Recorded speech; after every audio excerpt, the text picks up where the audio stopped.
Pude sentir que algo extraño flotaba en el aire desde el momento en que puse un pie en el comedor de la casa familiar en Valencia. La atmósfera estaba cargada, como una tormenta mediterránea acechando tras las ventanas, esperando el instante perfecto para desatarse. Mis padres, Elena y Roberto, mis hermanos Lucía y Miguel, y mis primos Javier y Carmen ya estaban sentados alrededor de la antigua mesa de roble que había pertenecido a mi abuela. Sus voces, normalmente animadas y acogedoras cuando nos reuníamos para la comida dominical, sonaban apagadas, como si cada uno guardara un secreto que no podía esperar a revelar. Tomé asiento con cautela, notando cómo Lucía me lanzaba miradas furtivas con un brillo peculiar en sus ojos. Mi hermana siempre había tenido opiniones fuertes sobre todo, especialmente desde que comenzó a trabajar en aquel bufete de abogados en Madrid, pero aquella tarde había una tensión indiscutible en su postura. Apenas respondió a mi saludo y de inmediato se giró para susurrarle algo a Miguel, quien simplemente se encogió de hombros y evitó mi mirada. ¿Qué tal el tráfico desde Barcelona, Carlos?, preguntó mi padre, intentando sonar casual mientras servía el vino tinto de Rioja que guardaba para ocasiones especiales. Su voz tenía un tono forzado que no pasó desapercibido para mí. Normal para un domingo, respondí, observando cómo mis primos intercambiaban miradas. ¿Ha pasado algo?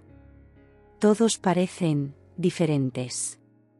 Nada importante, intervino mi madre rápidamente, colocando una bandeja con paella valenciana en el centro de la mesa. Solo estamos cansados. Ya sabes cómo es el calor de julio. A pesar del ambiente extraño, la mesa estaba magníficamente preparada: pan recién horneado, la paella humeante con azafrán y mariscos, una ensalada de tomate con aceite de oliva virgen, y la cubertería de plata que solo sacábamos en Navidad o cumpleaños importantes. La vajilla de porcelana que mi madre había heredado de su madre reflejaba nuestras expresiones inquietas. Resultaba irónico. Se suponía que estábamos allí para compartir una reconfortante comida familiar, como habíamos hecho cada primer domingo de mes durante años, pero no podía quitarme de encima la sensación de que todo estaba a punto de cambiar. El abuelo Ramón, quien normalmente presidía estas reuniones con historias de su juventud en el pueblo, estaba inusualmente callado, removiendo el arroz en su plato sin apenas probarlo. Tía Dolores, siempre la mediadora en cualquier discusión familiar, parecía incómoda y nerviosa, ajustándose constantemente las gafas sobre el puente de su nariz. ¿Y el trabajo?, preguntó Miguel, rompiendo momentáneamente la tensión. ¿Cómo va ese proyecto tan importante del que nos hablaste? Bien, contesté, notando cómo todos parecían prestar demasiada atención a mi respuesta. De hecho, estamos expandiéndonos. La empresa está creciendo más rápido de lo que esperábamos. Vi un destello de algo, resentimiento, en los ojos de Lucía antes de que bajara la mirada hacia su plato. Siempre habíamos sido competitivos, pero esto parecía diferente, más profundo. El tintineo de los cubiertos contra la porcelana y el murmullo ocasional de algún comentario sobre el sabor de la comida fueron los únicos sonidos durante varios minutos. El silencio resultaba ensordecedor en una familia que normalmente hablaba todos a la vez, discutiendo desde política hasta fútbol con la misma pasión desenfrenada. Mientras observaba a mi familia, recordé todas las comidas compartidas en esta misma mesa, las celebraciones tras mis graduaciones, los cumpleaños donde las velas iluminaban rostros sonrientes, las navidades con turrón y polvorones. Ahora, esos mismos rostros familiares parecían máscaras, ocultando intenciones que no lograba descifrar. ¿Alguien quiere más vino?, ofreció mi padre, sosteniendo la botella como si fuera un escudo. Varios asintieron, aliviados por la distracción. El sol de la tarde entraba por las ventanas abiertas, creando patrones dorados sobre el mantel bordado. Afuera, las cigarras cantaban incansables en el calor veraniego, ajenas al drama que se gestaba dentro de estas paredes encaladas. Las glicinas que crecían en la pérgola del patio proyectaban sombras danzantes sobre el suelo de terracota. Traté de iniciar una conversación casual sobre la última película que había visto, pero mis palabras cayeron en un vacío incómodo. Cualquier intento de normalidad se sentía forzado, como actores recitando líneas en una obra mal ensayada. Las miradas, los tonos susurrados y el palpable temor apuntaban hacia un único momento inminente. Algo estaba a punto de romperse, y yo, sentado allí entre las personas que más conocía en el mundo, me sentía extrañamente como un extraño, un intruso en mi propia familia. Antes de que mi madre pudiera siquiera servir el postre, una tarta de Santiago que había preparado siguiendo la receta de la abuela, Lucía se puso de pie abruptamente, con el tenedor aún en su mano. Con un tono cortante y ensayado, anunció: «Hemos tenido una conversación y tomado una decisión por votación. Somos unánimes en nuestra resolución». Sus palabras silenciaron instantáneamente cada tintineo de copa y roce de servilletas. Sentí un repentino escalofrío, y mi mano, que sostenía el cuchillo, se tensó como preparándose para lo peor.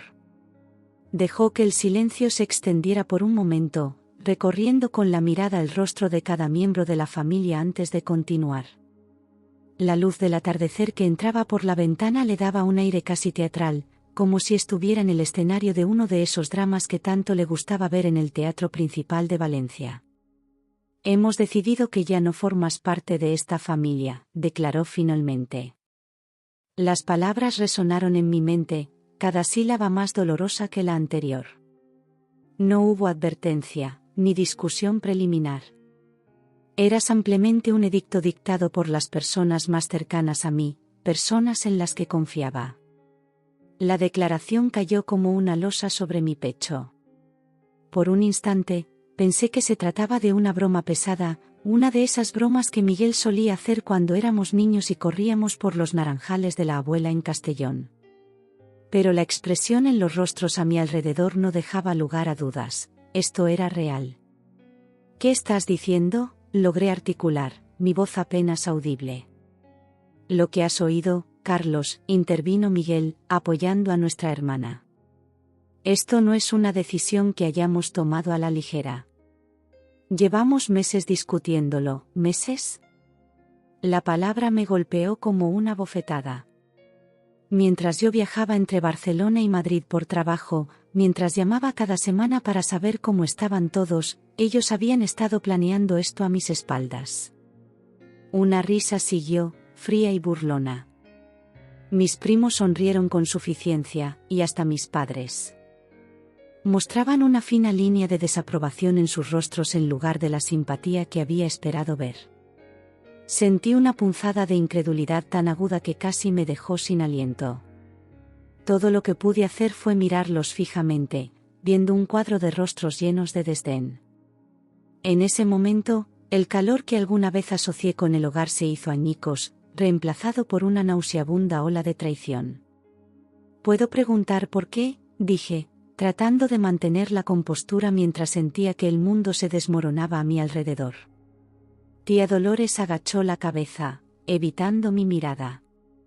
Mi abuelo Ramón parecía de repente muy interesado en las grietas del azulejo valenciano que decoraba el suelo. Nadie quería enfrentarme directamente.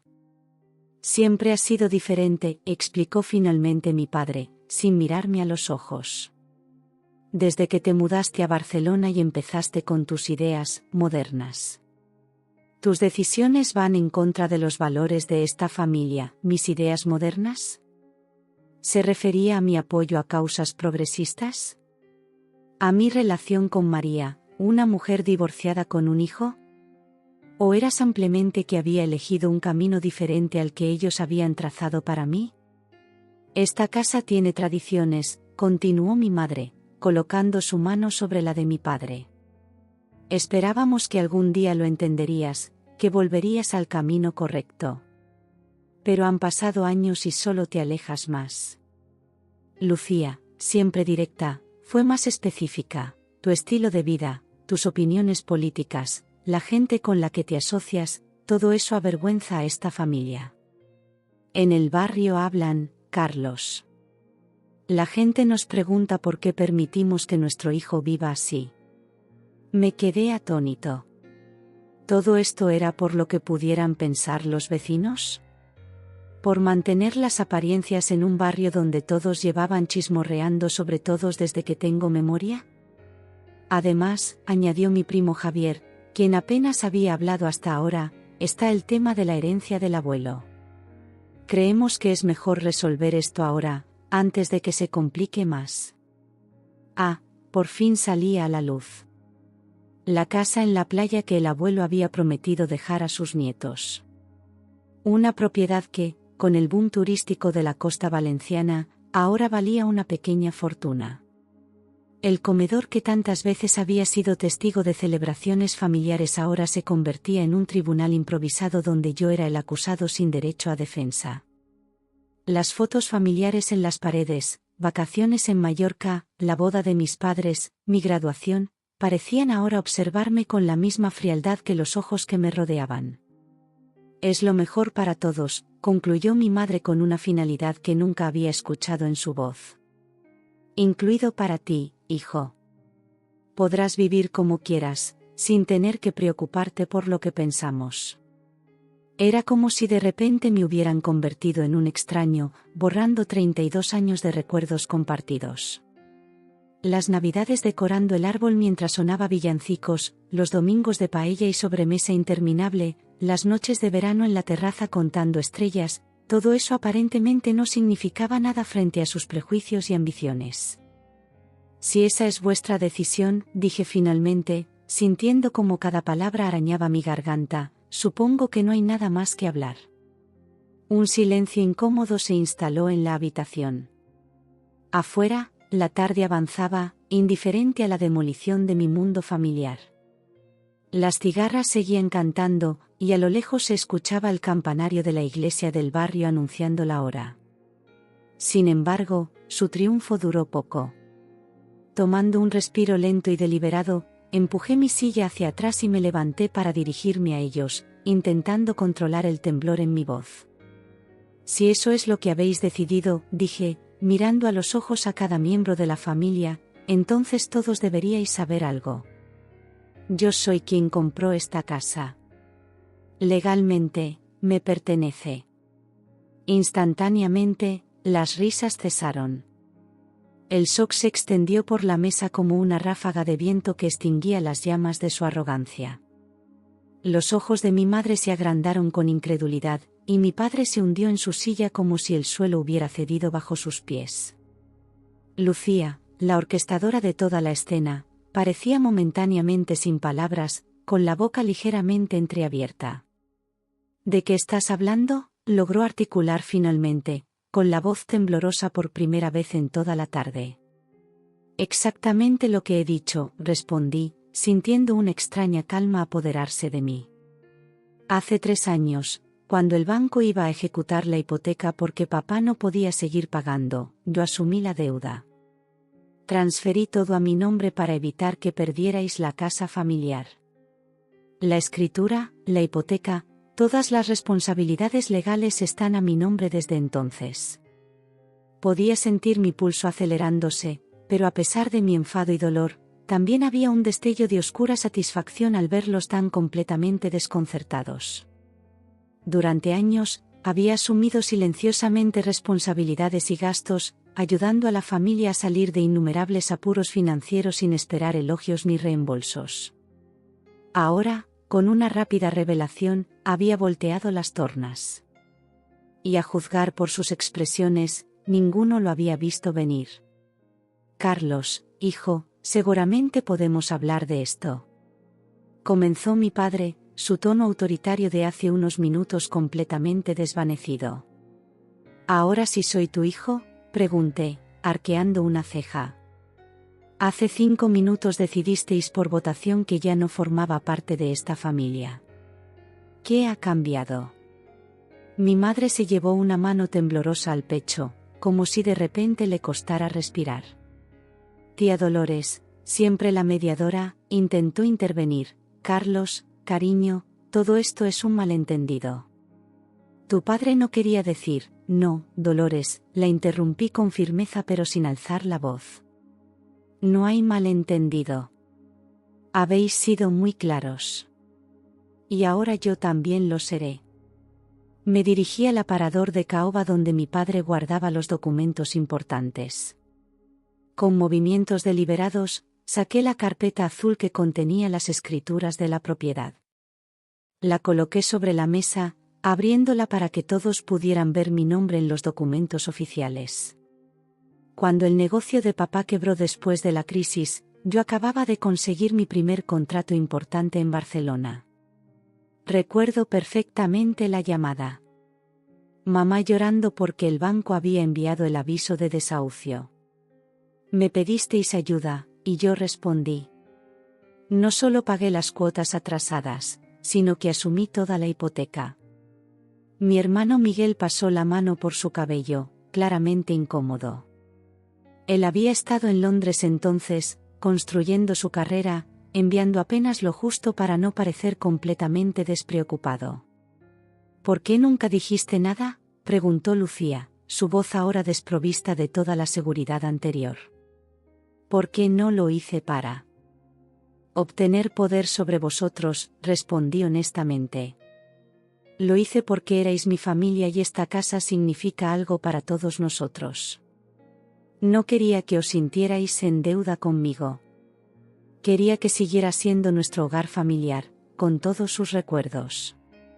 Mis primos intercambiaron miradas de pánico. Javier, quien había mencionado tan despreocupadamente la herencia, ahora parecía particularmente afectado. La casa de la playa era codiciada, pero esta propiedad en el centro histórico de Valencia, con su patio interior y techos altos, valía mucho más en el mercado inmobiliario actual. El abuelo Ramón, quien había permanecido en silencio durante toda la confrontación, finalmente habló: siempre fuiste el más responsable de todos mis nietos. Incluso cuando eras pequeño, cuidabas de los demás. Por eso nunca entendí por qué todos parecían resentidos contigo. Un rayo de sol poniente atravesó la ventana, iluminando las motas de polvo que flotaban en el aire denso del comedor. En la cocina, el reloj antiguo marcaba los segundos con un tic-tac implacable, como si nos recordara a todos que el tiempo seguía avanzando, incluso cuando nuestro mundo familiar se detenía. ¿Qué vas a hacer ahora?, preguntó mi madre, con voz apenas audible. Miré alrededor, a las paredes que habían sido testigos de tantos momentos de mi vida. Los azulejos valencianos que mi abuelo había colocado con sus propias manos. Las marcas en el marco de la puerta donde medían nuestra altura cada cumpleaños. El balcón donde mi abuela solía sentarse a tomar el fresco en las noches de verano. Si yo ya no formo parte de esta familia, dije lentamente, saboreando la ironía, entonces vosotros debéis abandonar mi casa. La declaración cayó como una bomba. Mi padre, quien siempre había sido la figura de autoridad indiscutible, parecía haber envejecido 10 años en los últimos minutos. Mi madre sollozó suavemente, pero no encontró palabras para refutar mi lógica. Después de todo, ellos mismos habían establecido las reglas de este cruel juego. No puedes hacer esto, protestó Lucía, aunque su voz carecía de convicción. Es la casa familiar. Has crecido aquí, igual que todos nosotros. Precisamente, respondí. Y por eso nunca se me hubiera ocurrido echaros. Pero habéis dejado muy claro que ya no me consideráis parte de la familia. Y esta casa pertenece legalmente a alguien que, según vuestras propias palabras, ya no tiene ningún vínculo con vosotros. La realización de lo que habían provocado comenzaba a sentarse en sus rostros. La trampa que habían intentado tender me había terminado atrapándolos a ellos. Miguel, siempre el más pragmático, fue el primero en aceptar la realidad. Tiene razón, dijo finalmente. Nosotros iniciamos esto. No podemos quejarnos de las consecuencias. En ese momento, mirando sus expresiones abatidas, sentí una mezcla de emociones contradictorias. Había un innegable sentimiento de vindicación, pero también una profunda tristeza. Estas personas eran mi sangre, quienes me habían visto crecer, con quienes había compartido alegrías y penas. Y ahora, por prejuicios, envidia o simple codicia, habían decidido cortar esos lazos. Y yo, en respuesta, había tenido que revelar una verdad que cambiaba fundamentalmente nuestra dinámica. Os daré tiempo para encontrar otro lugar, dije finalmente, reconociendo que, a pesar de todo, no podía ser tan cruel como ellos habían sido conmigo. Un mes debería ser suficiente. Mi tía Dolores comenzó a llorar silenciosamente, sus lágrimas cayendo sobre la servilleta de tela que retorcía entre sus manos. El abuelo Ramón asintió lentamente, como si siempre hubiera sabido que este día llegaría. Una serie de jadeos y exclamaciones ahogadas recorrieron la familia. Lucía intentó recuperar la compostura, enderezando sus hombros y endureciendo su mirada como si pudiera negar la realidad de mi declaración. Mi padre se aclaró la garganta, luchando por encontrar su voz. Durante todo ese tiempo, permanecí de pie, dejando que el peso de mis palabras se asentara sobre ellos como una roca inamovible. Esto tiene que ser una broma, murmuró mi primo Javier, mirando desesperadamente a mi padre en busca de confirmación. Tío Roberto, dile que pare con esto. Pero mi padre solo pudo sacudir ligeramente la cabeza. Carlos dice la verdad, admitió finalmente, con voz quebrada. Cuando la inmobiliaria Mediterráneo nos embargó después de que la constructora quebrara, él fue quien nos rescató. La confusión se extendió por los rostros de mis primos y hermanos. Se lanzaban miradas inciertas unos a otros, como si esperaran que alguien interviniera y deshiciera mi revelación. Pero la verdad era innegable. Todo lo relacionado con la casa, el título, la hipoteca, las responsabilidades legales, estaba a mi nombre. El arma que habían blandido contra mí ahora se había vuelto inútil. Pero siempre nos dijiste que habías conseguido un acuerdo con el banco, balbuceó mi madre, mirando acusatoriamente a mi padre. Era más fácil que admitir que nuestro hijo tuvo que salvarnos, respondió él, sin levantar la mirada del mantel bordado que de repente parecía fascinarle. ¿Qué dirían los vecinos si supieran que el gran Roberto Mendoza no pudo mantener el techo sobre la cabeza de su familia? El orgullo.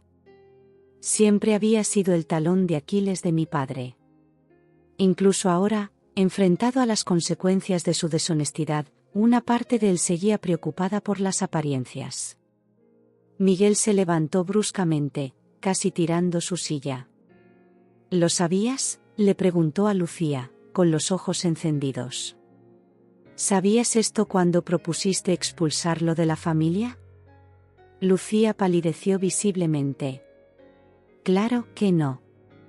¿Cómo podría saberlo? Papá nunca nos contó nada. Pero fuiste tú quien insistió en que tomáramos esta decisión ahora, le recordó Miguel, su voz elevándose. Justo después de que Carlos mencionara sus planes de expansión empresarial. Qué curioso, ¿no? La tensión entre mis hermanos era palpable. Miguel siempre había sido más cercano a mí, aunque se dejaba influenciar fácilmente por Lucía. Ahora parecía que finalmente cuestionaba las motivaciones de nuestra hermana.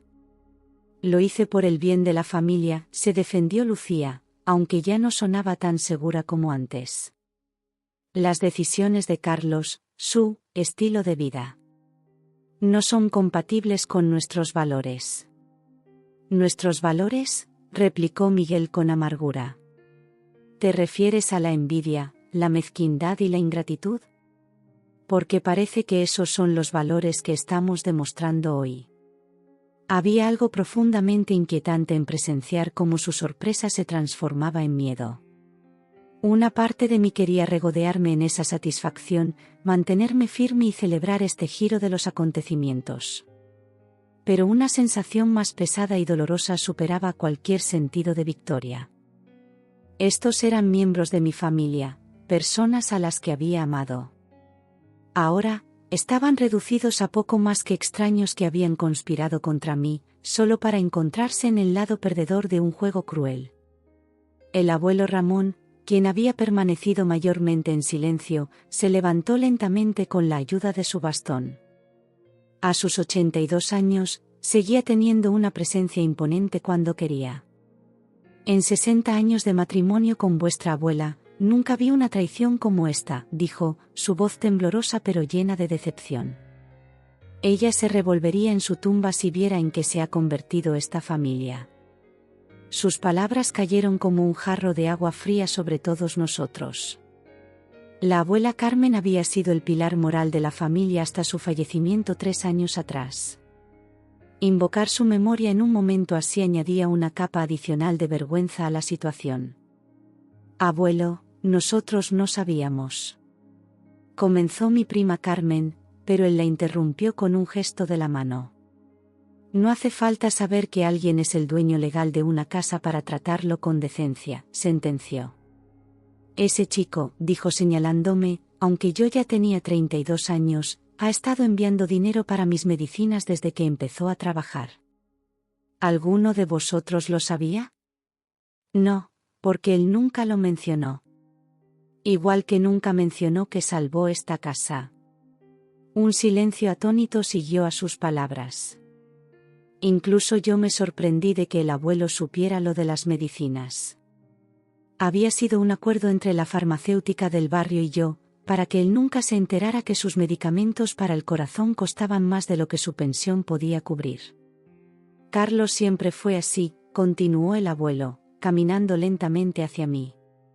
Cuando tenía 10 años, vendió su colección de cromos para comprarle unos zapatos nuevos a Lucía porque no quería que fuera al colegio con los viejos y los otros niños se burlaran. Y ella nunca se enteró. Lucía me miró atónita, como si de repente estuviera viendo a un desconocido. Recordaba perfectamente aquellos zapatos blancos con una flor en el lateral. Habían sido su orgullo durante todo aquel curso escolar. El sol empezaba a ponerse, proyectando largas sombras anaranjadas a través de las ventanas. En la calle, se escuchaban las voces de los vecinos que volvían de la plaza después del paseo vespertino, ajenos al drama que se desarrollaba dentro de estas paredes. Un gato callejero maulló en el alféizar, como proporcionando un comentario inadvertido a nuestra situación. Lo que me resulta más difícil de entender, dije finalmente, rompiendo el silencio, no es que me queráis fuera de la familia. Es que hayáis planeado esto durante meses, a mis espaldas, como si fuera un criminal. Como si todo lo que he hecho por vosotros no significara nada. No todo se trata de dinero, Carlos, murmuró mi madre, aunque sin la convicción que hubiera tenido unas horas antes. Tienes razón, concedí. Se trata de respeto, de lealtad, de ser honestos unos con otros. ¿Me habéis dado alguna vez la oportunidad de explicarme? ¿De defender esas ideas modernas, que tanto os ofenden? ¿O simplemente decidisteis que era más fácil deshaceros de mí? Nadie tenía una respuesta para eso. La verdad estaba finalmente saliendo a la luz, no solo sobre la propiedad de la casa, sino sobre años de resentimientos y expectativas no cumplidas que nunca habían sido expresados abiertamente. Rompiendo el aturdido silencio, mi madre finalmente balbuceó: debe haber algún malentendido. Nosotros no teníamos idea. Su voz temblaba, sus ojos buscando apoyo en mi padre. Él simplemente miraba fijamente la mesa, agarrando el borde como si buscara estabilidad en este momento de caos. Carlos, intervino tía Dolores, siempre la pacificadora de la familia, seguramente podemos resolver esto de forma civilizada. Somos familia, después de todo. ¿Lo somos?, pregunté, sintiendo como cada palabra me quemaba la garganta. Hace 10 minutos votasteis unánimemente para expulsarme. Ahora, de repente, vuelvo a ser familia. Me pregunto qué ha cambiado. El silencio que siguió fue ensordecedor. En el patio interior, las macetas de geranios y albahaca que mi madre cuidaba con tanto esmero permanecían inmóviles, sin la más mínima brisa que agitara sus hojas. El tiempo parecía haberse detenido en esta casa de paredes encaladas y vigas de madera que habían sido testigos de generaciones de la familia Mendoza. Repetí las palabras que sellaron nuestro destino colectivo: si ya no formo parte de esta familia, entonces debéis abandonar mi casa. Pronunciar esas líneas se sentía casi irreal. Nunca en mis sueños más salvajes había imaginado desalojar a mis propios parientes de sangre de lo que una vez fue nuestro querido hogar. Pero su traición no me había dejado otra opción, y la firmeza en mi voz les dejó claro lo serio que estaba. No puedes hablar en serio, protestó Lucía, encontrando finalmente su voz. Es la casa donde todos crecimos. Donde mamá nos enseñó a cocinar, donde abuelo Ramón nos contaba historias junto a la chimenea en invierno.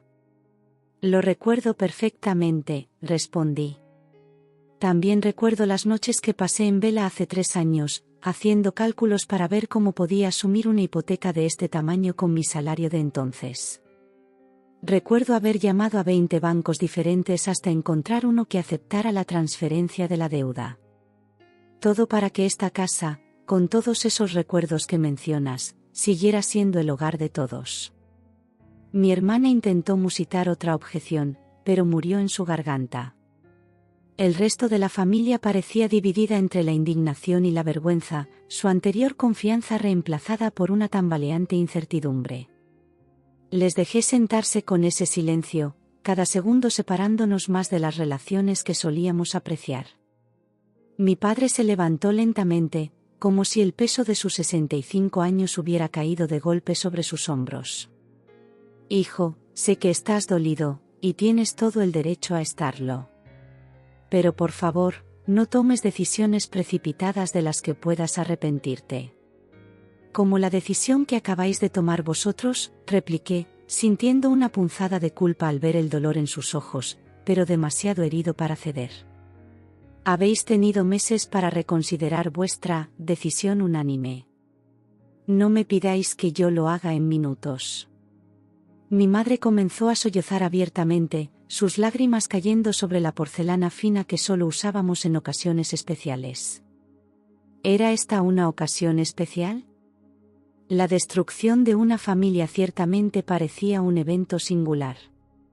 Podríamos intentar empezar de nuevo, sugirió Miguel, siempre el pragmático. Olvidar todo esto, hacer como si nunca hubiera sucedido. ¿Podríamos?, pregunté, genuinamente curioso. ¿Podríais olvidar que soy el propietario de esta casa? ¿Podría yo olvidar que planeabais echarme de la familia? Hay cosas que, una vez dichas, no se pueden retirar, Miguel. El abuelo Ramón, apoyado en su bastón de olivo, me observaba con una mezcla de tristeza y orgullo. Tu abuela siempre decía que eras el más testarudo de todos sus nietos. Igual que ella. La echo de menos, admití, sintiendo un nudo en la garganta. Ella nunca habría permitido que llegáramos a este punto. No, no lo habría permitido, concordó el abuelo. Nos habría dado a todos un buen tirón de orejas mucho antes. Por un momento, un atisbo de sonrisa se dibujó en varios rostros ante el recuerdo de la indomable Carmen Ferrer, quien había gobernado la familia con mano firme pero justa durante décadas. Su ausencia se sentía especialmente ahora, cuando más necesitábamos su sabiduría. Tengo una propuesta, dijo finalmente el abuelo, mirándome directamente. Dame una semana para hablar con todos, para que recapaciten sobre lo que han hecho. Después, tú decides. Consideré sus palabras.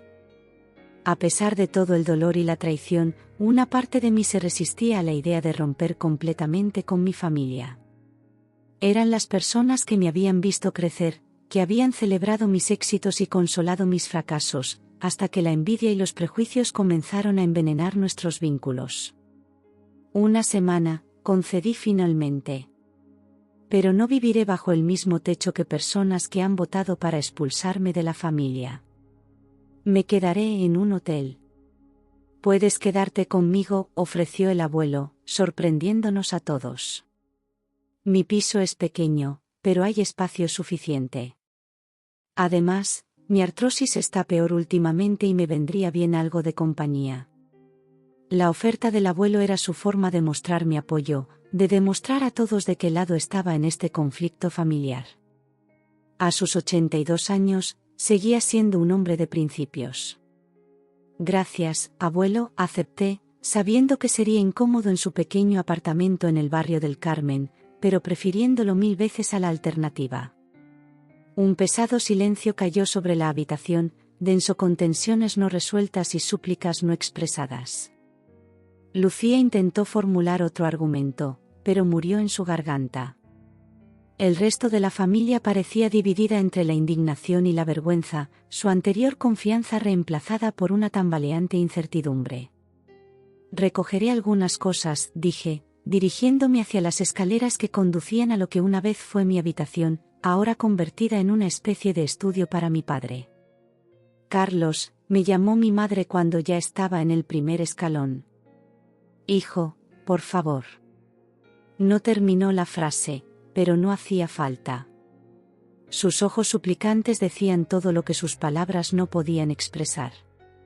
Miedo, arrepentimiento, confusión, y quizás un destello de vergüenza. Una semana, repetí, más para mí mismo que para ellos. Luego decidiré qué hacer con la casa. Y con todos vosotros. Subí las escaleras sintiendo el peso de sus miradas en mi espalda. Las fotografías familiares que decoraban la pared de la escalera parecían observarme con nuevos ojos. Imágenes congeladas de momentos felices que ahora parecían pertenecer a otra vida, a otra familia. En el estudio, busqué la maleta que guardaba en el armario empotrado y comencé a llenarla mecánicamente con ropa y objetos personales que había dejado allí a lo largo de los años. Una vieja camiseta del Valencia CF. Algunos libros de mi adolescencia. Un reloj que me había regalado mi padre cuando cumplí 18 años. Cada objeto era un recuerdo, una pequeña pieza del mosaico que había sido mi vida familiar. Cuando bajé con la maleta, el comedor estaba vacío. Voces apagadas provenían de la cocina, donde aparentemente se había trasladado el conciliábulo familiar. Solo el abuelo permanecía sentado a la mesa, esperándome pacientemente. ¿Listo?, preguntó, incorporándose con dificultad. No, respondí honestamente. Pero vámonos de todos modos. Los días siguientes transcurrieron en una extraña nebulosa emocional. El pequeño apartamento del abuelo Ramón, ubicado en una antigua finca rehabilitada del barrio del Carmen, se convirtió en mi refugio temporal. Desde su minúsculo balcón, adornado con macetas de romero y tomillo, podía ver la cúpula azul de la iglesia de Santa Catalina y escuchar el bullicio de los turistas que recorrían las estrechas calles empedradas. Tu abuela y yo vivimos aquí los primeros años de casados, me contó el abuelo una tarde mientras compartíamos un café con leche y unas magdalenas caseras que nos había traído la vecina del tercero. Era todo lo que podíamos permitirnos entonces, pero éramos felices.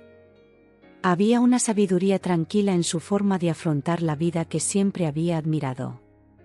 A pesar de haber conocido la pobreza de la posguerra, la lucha por sacar adelante a sus hijos durante la dictadura y ahora la soledad de la vejudez, mantenía una serenidad envidiable.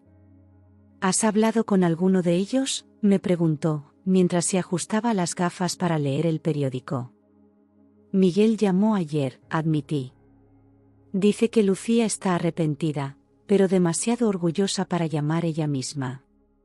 El abuelo soltó un resoplido que dejaba clara su opinión sobre el orgullo mal entendido de mi hermana. ¿Y tus padres? Nada aún. Dejó el periódico sobre la mesa y me miró directamente, con esos ojos azules que parecían ver más allá de las apariencias. ¿Qué piensas hacer con la casa, Carlos? Era la pregunta que había estado evitando, incluso conmigo mismo. Durante días había rumiado diferentes escenarios, oscilando entre la venganza y la reconciliación, sin encontrar paz en ninguna opción. No lo sé, abuelo, confesé. Una parte de mí quiere venderla, usar el dinero para comprar algo nuevo, sin historias ni fantasmas. Empezar de cero. ¿Y la otra parte? La otra parte sabe que esa casa es mucho más que ladrillos y cemento.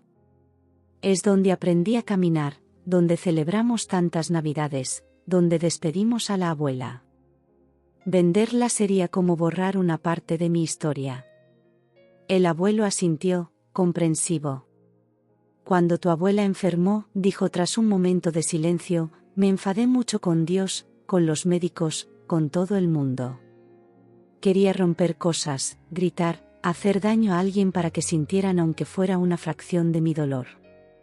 Le escuché atentamente. Rara vez hablaba de aquellos días. ¿Sabes qué me dijo tu abuela? Ramón, el rencor es un veneno que tomas tú esperando que muera el otro. Tenía razón, como casi siempre. Sus palabras calaron hondo.